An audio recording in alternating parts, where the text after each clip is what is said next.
The cold air of the Monroe County Family Court clung to my skin like a warning. I sat motionless, my back pressed tightly against the unforgiving wooden bench as the second hand on the large courtroom clock ticked far too loudly. It was Monday, 8:45 a.m. I had been here since 7, unable to sit still at home, unable to breathe freely anywhere. My hands clenched into fists in my lap, nails biting into my palms as I stared at the man sitting 2 rows in front of me. Brandon Keller, my ex-husband, dressed immaculately in a navy suit, perfectly tailored to match the persona he wore like armor. Calm, polished, unshakable. The same man who once threatened to leave me on the side of the road in a snowstorm for talking back, now smiled faintly at the judge as if we were all at a brunch meeting. My stomach churned. Sitting behind me was my 7-year-old daughter, Sophie, her tiny frame half buried in the folds of my mother Helen's coat. Sophie clutched her favorite stuffed penguin, Pepper, so tightly that the worn fabric looked ready to split. Her wide hazel eyes never left me. I wanted to turn around and tell her it would be okay, but I couldn't lie, not today. The judge, the Honorable Melanie Harmon, entered precisely at 8:50 a.m. The courtroom fell silent as the bailiff called the room to order. Judge Harmon was tall, lean, with sharp gray eyes that missed nothing. She adjusted her reading glasses and shuffled the thick pile of papers before her. My name, Elise Morgan, and Brandon's were printed in bold at the top of the custody case file. My chest tightened painfully. Brandon's attorney, a tall man with slicked back hair named Richard Ames, stood first. His voice was soft yet calculated. Your Honor, my client, Mr. Keller, seeks full physical and legal custody of his daughter, Sophie Keller. He believes shared custody has proven detrimental to the child's emotional well-being. I stopped breathing. The words hit me harder than any blow ever could. Brandon Keller sat beside his lawyer, completely unbothered, adjusting his tie. He didn't even glance my way. I stared down at my trembling hands. I wanted to stand. I wanted to scream.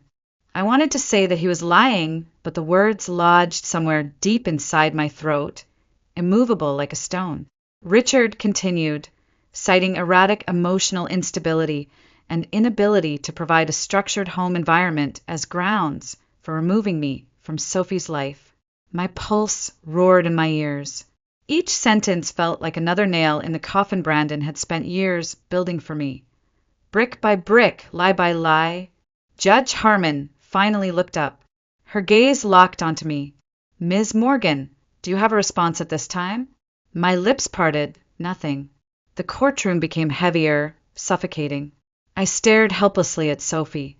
Her legs swung nervously off the bench, her small face full of quiet fear, and something else. Something steady. The clock on the wall ticked. I lowered my gaze and exhaled shakily. I was losing my daughter, and I could not stop it. Then, from the back of the room, a tiny voice sliced through the oppressive silence. Clear, steady, braver than I had ever heard it. Your Honor, I brought a video from Daddy's phone. I think you should see it. Everything froze. 3 months earlier, life had been simpler if not easy. Our little duplex on Monroe Avenue in Brighton, Rochester creaked with the soft noises of an old home. The pipes groaned at odd hours, the floorboards sang under late-night footsteps, and the radiator hissed like an impatient old cat. It wasn't perfect, but it was ours. Sophie called it the nest. She insisted the soft pink curtains in her room made it feel like the inside of a cotton candy cloud. Every night, I read her 2 stories instead of 1, even when I was bone-tired from work. We curled up together under her quilt, covered in tiny suns and stars, while her loyal companion, Pepper the penguin, sat at the foot of the bed like a silent guardian. I worked from the cramped dining table turned home office as a freelance copywriter. It barely paid the bills, but it let me stay close to Sophie. We made it work. Macaroni and cheese nights, weekend puzzles, sidewalk chalk drawings that stained the driveway until the rain washed them away. Sophie's laughter echoed in every room, That sound was my oxygen. My mother, Helen Morgan, lived just 2 blocks away. She never knocked. She arrived with lasagna or chicken soup, scrubbed my bathroom when I wasn't looking, folded laundry I swore I didn't need help with. I used to protest. Now I just whispered "thank you" against her shoulder when words failed me. "You're doing better than you think, Elise," she would say. "You're not just surviving. You're showing her how to survive, too." I believed her, most days. One of the things that kept us grounded was something I'd created during the worst days of the divorce, the truth jar. A simple mason jar on the kitchen counter where Sophie could write any question or fear and fold it inside. We would pull out one note together each night before bed. Sometimes the questions were silly. Why do cats hate baths? Other nights they gutted me. Will Daddy stop loving me if I live with you? I had promised Sophie the truth, always, no matter how much it hurt me to say it out loud. I told her love wasn't something that disappeared based on addresses or holidays or signatures on a court document. I thought that was enough. I thought I was protecting her by shielding her from the ugliest parts of what Brandon had become. I had no idea that Sophie had been quietly collecting her own truths. The cracks in the foundation of our little nest were already forming, even if I couldn't see them yet. It started slowly, the way winter creeps into Rochester. Not with a single storm, but with a cold that settles into your bones before you realize the season has changed. About 6 weeks before that Monday in court, the signs became impossible to ignore. Sophie came home from Brandon's house quieter, withdrawn. The sparkle in her hazel eyes dimmed just a little more each Sunday evening. She wouldn't tell me why. Not at first. She only clung to Pepper tighter at bedtime, asking for the lights to stay on a little longer. Brandon had always been controlling, even back when we were married. What I mistook for protectiveness had been something far darker, a need to dominate every choice, every detail. Now he micromanaged from afar, disguised as concern. He criticized what I packed in Sophie's school lunches. He texted me demanding to know why I picked her up 2 minutes late. He insisted on reviewing her homework even on weeks she was in my care. I saved everything: emails, text messages, voicemails. A private folder on my computer held screenshots of the cruel words he hurled at me behind closed doors. Words no child should hear her father say about her mother. Words I never shared with Sophie because I thought sparing her the truth was protecting her. Until the night she found me crying silently at the kitchen sink. I hadn't meant to let the tears fall. I stared at the half-washed dishes, chest tight, the weight of it all unbearable. Without a word, Sophie tiptoed into the room, her soft pajama feet whispering against the linoleum. She draped her small blanket around my shoulders and stood next to me, just stood there. I couldn't stop shaking. I couldn't even speak. Later that night, she asked her first hard question. I was tucking her in when her voice came out so softly I almost missed it. "Mom, do you ever get scared around Daddy?" My breath caught painfully. I sat frozen at the edge of her bed. Sophie stared down at her cereal print pajamas, tracing the stitching absent-mindedly. "I do," she whispered, "but I don't think I'm supposed to say that." The air in the room became unbearable. I reached for her tiny hand and held it tightly in both of mine. I wanted to tell her no, that she had nothing to be afraid of, but I couldn't lie. I squeezed her hand instead and said what I knew was true. "You're always allowed to say what you feel here. You're always safe with me." That night, I lay awake staring at the ceiling, the shadow of the ceiling fan slicing across the walls like a silent metronome, counting down time I didn't have. I had been so desperate to avoid war that I hadn't realized silence was letting him win. 2 weeks later, the paperwork arrived. I opened the thick manila envelope with trembling fingers at 2:17 p.m. on a rainy Thursday. I sat on the living room carpet because my knees buckled reading the first line: "Petition for full legal and physical custody of Sophie Keller." Accusations filled page after page. Brandon's lawyer alleged I was emotionally unstable, unreliable, mentally unfit to co-parent. They painted me as a woman unraveling, a danger to my child. I pressed my hand against my chest, trying to steady my heartbeat. The walls of the living room closed in around me. I called my mom. I didn't even get out full sentences before Helen was at my door with a thermos of chamomile tea and that silky scarf she only wore to church or funerals. She sat on the carpet beside me, held my wrist tightly. "You have the truth," she whispered. "That's enough." I wanted to believe her. I wanted so badly to believe it would be enough. The days blurred after the papers arrived. I went through motions I barely remembered, brushing Sophie's hair, making grilled cheese sandwiches, answering work emails I couldn't focus on. I smiled when I had to, but inside I was unraveling thread by thread. 2 weeks before the hearing, the official court summons came. Brandon Keller versus Elise Morgan. Family Court, Monroe County Courthouse. Monday, 9 a.m. The words stared back at me from the stark, white paper like they had teeth. I sat at the kitchen table in our tiny duplex in Brighton with the paper trembling in my hand. Sophie colored quietly at the other end of the table, oblivious for now, filling in a drawing of trees and houses with the same careful attention she always gave her art. But I could feel the clock ticking in my head. I called my lawyer, David Abrams, the next morning. He was calm, methodical, clinical even. I wasn't looking for warmth. I just needed someone who believed me. "Document everything, Elise," David said. "Every text, every phone call. Keep your emotions in check at the hearing. Don't interrupt. Don't argue. Let the evidence speak." But what evidence? Emails and texts wouldn't show the years I spent swallowing my pride for the sake of keeping the peace. Screenshots wouldn't capture the subtle, relentless erosion of my confidence, the fear of answering a phone call, the dread of an unexpected knock at the door. I spent the next 10 days gathering what little proof I had.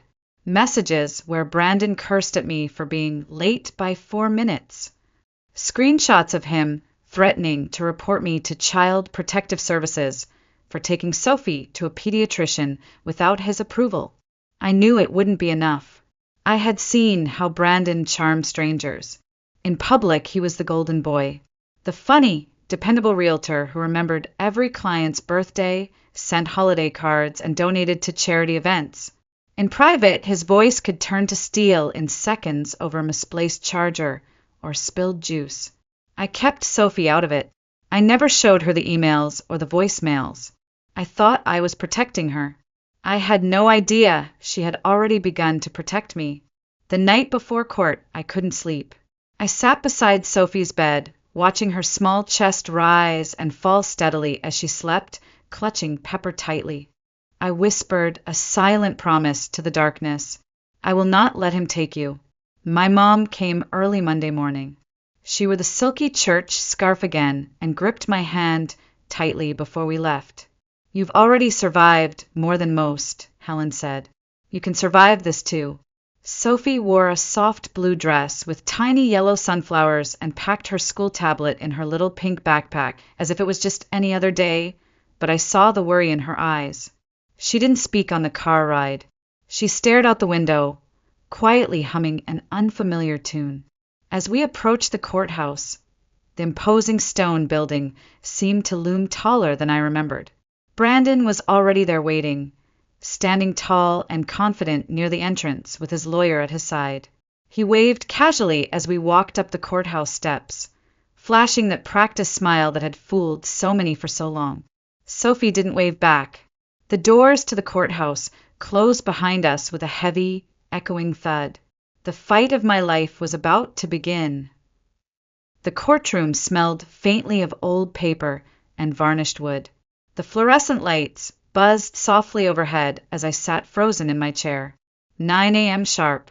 Judge Harmon looked up from the thick case file and motioned for Brandon's attorney to proceed. Richard Ames rose smoothly, buttoning his dark, tailored suit, and smiled faintly as if this was just another polite negotiation. His voice was calm, deliberate, almost gentle, but every word was a dagger aimed directly at me. Your Honor, he began, my client, Mr. Brandon Keller, has demonstrated himself to be a responsible, stable, and dedicated father. He holds steady employment as a licensed real estate professional in Monroe County, owns his home, and has continuously prioritized the safety and well-being of his daughter, Sophie Keller. Brandon sat beside him, legs crossed, looking every inch the composed, successful father. Not a hair out of place, not a trace of the man I knew behind closed doors. As opposed to Ms. Elise Morgan, Richard continued, barely glancing in my direction, who has exhibited erratic behavior, financial instability, and emotional unpredictability that could place the child at risk. My breath caught painfully. I sat rigid, unable to even blink. Richard pulled out printed pages. We have submitted text exchanges as evidence. Exhibit A shows Ms. Morgan texting my client. I can't do this anymore. I'm exhausted. I'm falling apart. The words hung heavily in the air. The room felt smaller, somehow tighter. I remembered that night. I had sent that message to Brandon at 2 a.m. after 4 days straight of working, caring for Sophie with a fever, and breaking down quietly in the laundry room where Sophie couldn't hear me. Richard's voice interrupted my spiraling thoughts. Exhibit B. Please stop yelling at me around Sophie. Again, Your Honor. More evidence of her instability and poor judgment trying to dictate Mr. Keller's parenting techniques. I clenched the sides of my chair as heat surged behind my eyes. They had turned my desperate attempts to protect my child into accusations of manipulation. Brandon stood slowly as Judge Harmon nodded for him to speak. His expression was perfect, pained but controlled. His voice smooth and earnest. I'm not trying to take Sophie away out of anger, Brandon said. I'm here because I believe shared custody is no longer in Sophie's best interest. MS. Morgan confuses her. She makes our daughter afraid of me. I just want to protect her. Protect? The word hit me like a slap. Judge Harmon turned to me. Ms. Morgan, do you have a response? My mouth opened. Nothing came out. My heartbeat thundered inside my chest. I tried to speak, tried to defend myself, tried to say anything, but the words wouldn't come. My tongue felt heavy, my lungs constricted. I glanced behind me. Sophie sat next to my mom on the bench, her legs too short to reach the floor, swinging back and forth nervously. She gave me a look I would never forget, a mixture of worry and fierce determination. My attorney stood awkwardly, clearing his throat, offering a weak response about the natural overwhelm of single parenting. It barely scratched the surface of what was happening. No one spoke of the phone calls where Brandon screamed at me in front of Sophie. No one mentioned the nights Sophie wet the bed after returning from her weekends at her father's house. None of it existed in the cold, polished version Brandon had presented. Judge Harmon scribbled notes, expression unreadable. My hands trembled violently under the table. Brandon stood again. Your Honor, I request full physical and legal custody of Sophie Keller, effective immediately. I believe Ms. Morgan is emotionally harming our daughter. The walls felt like they were closing in, the ceiling too low, the air too thin. I locked eyes with Sophie. I had no idea how I was supposed to protect her from what was unfolding right in front of her. That's when Sophie gently slipped her hand from my mother's grasp, stood up quietly, and walked toward the front of the courtroom with a calmness that took my breath away. She clutched her school tablet tightly in both hands and looked straight at the judge. Your Honor, Sophie said, her voice clear and unshaken. I brought a video from Daddy's phone. I think you should see it. The entire courtroom fell completely silent. No one moved. No one breathed. Even the sound of the fluorescent lights overhead seemed to vanish. Brandon's confident expression faltered. His lawyer stiffened, quickly whispering something urgent. Judge Harmon looked genuinely surprised for the first time that morning. Sophie stood there in her sunflower dress, her shoulders small but square, her grip tight around the tablet. She raised it slightly higher, her voice soft but certain. "It's from last weekend," she said. "Daddy didn't know I was awake, but I was. I heard him yelling, and I thought maybe if someone heard it, they would believe me and Mommy." I felt my chest crack open. My sweet, brave child had done what I never could. Judge Harmon gestured to the bailiff. "Bring it here." Sophie walked forward slowly, passing the long wooden benches and the man trying to take her away from me. She handed the pink-cased tablet to the bailiff with shaking but determined hands. The bailiff brought it to Judge Harmon. The judge adjusted the screen, tapped the play button, and turned the volume up slightly. At first, only ambient noise filled the courtroom. The soft hum of nighttime air, distant car tires against wet pavement. Then his voice, Brandon's unmistakable voice, exploded through the courtroom. Sharp, cold, and vicious. "You think you're so smart, huh? Go ahead, try telling anyone. See what happens. You'll end up living in some foster home. And don't think your precious mother can save you. She's pathetic." I heard a chair scrape, a plate clatter. Sophie's small, frightened voice followed, barely a whisper. "I'm sorry." Brandon cut her off immediately. "Don't talk back. You're lucky I even let you come over. If you say a word to her, I swear." The judge hit pause. The frozen image on the screen was still, but the room vibrated with unspoken horror. Brandon sat rigid, his jaw clenched so tightly I could see the vein pulsing in his neck. His lawyer leaned in close, whispering frantically. Brandon ignored him. Judge Harmon stared at the tablet for a long moment before she slowly looked up. Her voice, calm and even, cut through the dense silence like a blade. "Where did this come from?" Sophie answered without hesitation. "Daddy left his phone on the couch. I heard him yelling. I wanted to record it. I was scared, but I thought if someone heard it, they'd believe me and Mommy." My throat tightened painfully. My brave little girl had been scared, but she had made a plan.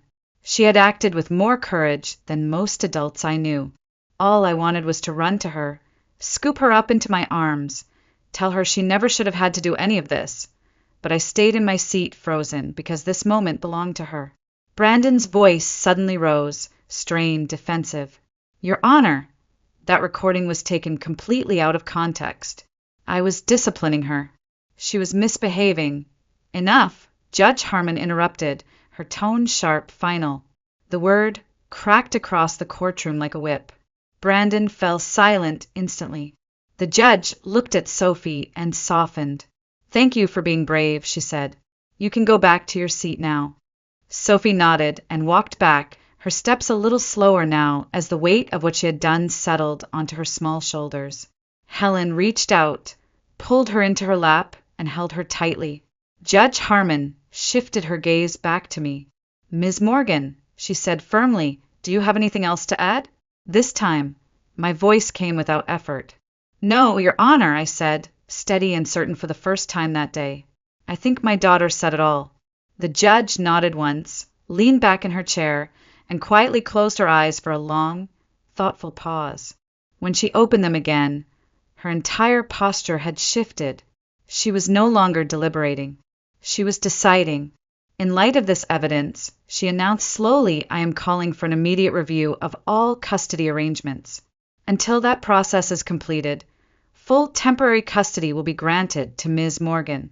Mr. Keller will have only supervised visitation rights." She turned her gaze toward the bailiff. "Please escort Mr. Keller from the courtroom until further notice." Brandon bolted up, stunned. "You can't be serious," he shouted. "Sir," the bailiff warned, stepping forward. Brandon's lawyer scrambled to collect papers as Brandon glared furiously around the courtroom. He opened his mouth as if to argue again, but something in the judge's unwavering stare stopped him cold. He spun sharply and stormed out of the room with his lawyer trailing behind him. The heavy door closed behind them with a solid final thunk. The courtroom slowly emptied, but I remained seated. My legs felt weak. My hands shook violently in my lap. Sophie rested her head against my mother's shoulder, her small frame finally relaxing as the crushing tension began to lift. For the first time in months, I could breathe again. I sat frozen, staring at the polished wood grain of the table in front of me. My hands still shook, the adrenaline refusing to leave my body. The heavy door that Brandon had stormed through moments earlier felt like it had sealed shut an entire chapter of my life. The judge gathered her files and left the bench without another word. Yet when she glanced back toward Sophie, there was something different in her expression. Not pity, not surprise, respect. I stared at Sophie, still curled tightly in my mother's lap, her tablet resting dark and silent beside her on the bench. Helen rocked her slowly, her soft murmurs barely audible over the distant hum of courthouse traffic below. I stood on unsteady legs and crossed the worn carpet to them. Kneeling down in front of Sophie, I gently cupped her small hands in mine. "You were so brave," I whispered. She nodded slowly, the exhaustion of the moment finally beginning to show. Her shoulders drooped, and the strength that had carried her through that terrifying courtroom started to ebb away. But there was no fear left in her eyes. I could feel it too. The unbearable weight that had pressed down on my chest for so long had finally lifted, just enough to allow a full breath. I looked around as people trickled out of the courtroom. A few glanced at us sympathetically. One older woman mouthed the word brave as she passed. I took Sophie's hand again. "Do you want to come with me?" I asked softly. She slid from Helen's lap and nodded, slipping her tiny fingers into mine as naturally as she had since the day she learned to walk. We stepped out into the corridor, the noise of other courtrooms and distant chatter feeling strangely muted. We walked down the long marble steps of the Monroe County Family Court together, step by step, hand in hand. Outside, the gray Rochester sky hung heavy over the city. The wind nipped at Sophie's dress and whipped loose strands of my hair into my face. I didn't care. I stopped at the bottom of the steps and crouched down to Sophie's height, brushing her hair behind her ears. "Are you okay?" I asked quietly. She stared at the concrete sidewalk for a long time, then finally shrugged. I didn't want to do it, but I had to. I felt my throat tighten again. I squeezed her hand gently. "I know," I said. "I'm so proud of you. You shouldn't have had to carry that alone." She blinked back tears, but stood straighter, the resolve still flickering behind those hazel eyes. "I didn't know if they would believe me," she whispered. I brushed my thumb across the back of her small hand. "They did, because you told the truth, because you were strong enough to speak up when no one else could." Her eyes met mine, bright with unspoken emotion. "Does this mean I don't have to go back to Daddy's house anymore?" The question hit me like a punch to the chest. I pulled her into my arms and held her tightly, pressing my lips against her soft hair. "You're safe," I whispered fiercely. "That's what matters. You are safe." The bailiff had given us a few more instructions before we left. A temporary supervision schedule for Brandon, court-appointed counseling evaluations before any further access would even be considered. I knew the fight wasn't completely over, but the worst part was behind us. The hardest moment, the unbearable silence of being unheard, was over. That afternoon we didn't go home. I couldn't bear the stillness of the duplex, the echoes of what had almost been taken from us. Instead, we went straight to my mother's house. Helen had already unlocked the door by the time we arrived. The familiar scent of chicken soup drifted from the kitchen. "It's warm out." I laughed softly as I set Sophie's backpack down. Helen waved a hand, already stirring the pot. "I make soup on emotional days. It gives me something to stir when everything else feels out of control." Sophie sat at the kitchen table, drawing silently with a box of crayons while I filled out more legal forms on the couch. At one point, she wandered over and slipped a folded piece of paper into my lap. I opened it carefully. It was a drawing of two hands holding a heart, bold red letters scribbled beneath. "Truth is brave." I stared at it, unable to stop the tears from falling silently down my cheeks. Not the quiet, hidden kind of truth I had spent years thinking was enough, but the loud, undeniable truth that finally freed both of us. Sophie said nothing. She just climbed onto the couch and leaned against my arm, her small head resting heavily on my shoulder. The sun began to dip below the horizon outside the window, and for the first time in years, I let myself believe that tomorrow might not feel so heavy anymore. For weeks later, I stood outside the same courthouse that had once felt like a prison. The heavy limestone walls no longer loomed over me like they used to. This time, my steps were steady as I walked up those same worn stone steps with my attorney at my side and Sophie's small hand tucked firmly into mine. The air was crisp, autumn leaves swirling around our feet as Rochester eased into early fall. The weight in my chest was still there, but lighter, manageable, something I could finally carry. The court-appointed counselor's report had arrived the week prior. I sat frozen at my kitchen table the moment I read the opening line. Subject displays controlling behavior, emotional instability, and a concerning lack of empathy for the well-being of the minor child. Brandon had denied everything. He had worn his best suit again, rehearsed his polished lies, but the video had spoken louder than any of his empty words ever could. That night in court was a wound he couldn't charm his way out of. As we stepped into the same courtroom, Sophie squeezed my hand tightly. I smiled down at her reassuringly. She didn't need to speak this time. She had already done more than enough. Judge Harmon entered at exactly 9 a.m. as before, her expression unreadable. The hearing was brief, clinical, but to me, every second stretched like hours. I held my breath as she read from her final decision. Based on the evidence presented, the counselor's report, and in consideration of the best interest of the minor child, full physical and legal custody of Sophie Morgan is hereby awarded to Ms. Elise Morgan. The respondent, Mr. Brandon Keller, is to have strictly supervised visitation no more than twice a month at a neutral visitation center under the supervision of trained professionals. No overnight stays are permitted until further order of this court. My entire body sagged, relief rushing through me so fast I had to grip the bench for support. I blinked hard, swallowing the emotion that threatened to overtake me. Brandon didn't speak. He didn't even look at me. His face was carved from stone as he collected his papers and left the courtroom without a word, his attorney scrambling behind him.